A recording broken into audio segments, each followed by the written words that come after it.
Menyerahkan kambing untuk mendapat separuh anaknya.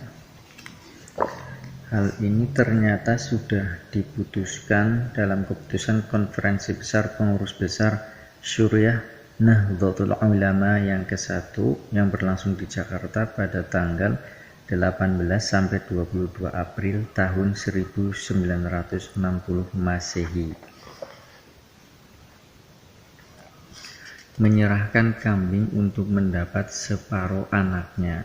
Soal: bagaimana hukumnya menyerahkan kambing untuk dipelihara dengan janji mendapat separuh anaknya atau tambahannya? Jawab: hukum akad tersebut tidak sah, sebab anak dan tambahan itu bukan dari pekerjaan pemeliharaan tersebut. Keterangan dari kitab Al-Iqna, penyempurna. Bila seseorang menyerahkan hewan peliharaan kepada orang lain dengan akad agar digunakan bekerja atau agar dipelihara dan hasilnya dibagi di antara mereka berdua, maka akad tersebut tidak sah. Sebab dalam kasus pertama orang tersebut bisa mengakati sewa pada hewan tersebut, maka tidak perlu mengakatinya dengan akad yang mengandung ketidakjelasan, dan dalam kasus kedua hasilnya tidak diperoleh dari kerja si pemelihara. Bila ia menyerahkan hewan tersebut dengan akad supaya diberi makan dengan upah separuh air susunya, lalu orang yang diserahi melaksanakannya, maka si pemilik menanggung makanan yang telah diberikan bagi si pemberi makan, dan si pemberi makan menanggung separuh air susu bagi si pemilik.